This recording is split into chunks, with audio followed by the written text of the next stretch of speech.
So the friction of MFA has always been sort of the downside of it. And you pull it up, you hit your password, and then you have to do some other crazy thing or some other aspect.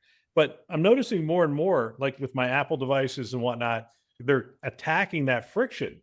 And now, I just do the biometric on my device here. What's the fine line? What's the balance? The reality is, I think MFA, as we have fielded it for the most part today, has become kind of old school, and the bad guys have kind of figured out how to get around it. So they're doing it by like MFA bombing your phone until you just relent and say, okay.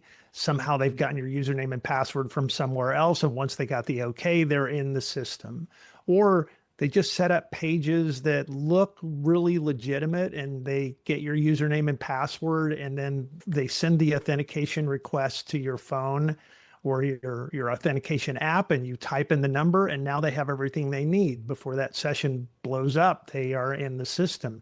So these FIDO resistant, these FIDO compliant, phishing resistant technologies are really kind of like the next version of MFA. And it's, passkeys and things like that, which ultimately really makes it easier for the end user too, because now it's something that's sort of in the device or built into the device.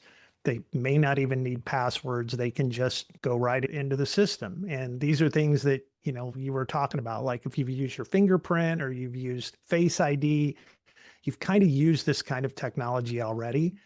And that's the place I think we have to move to as we go down the road here.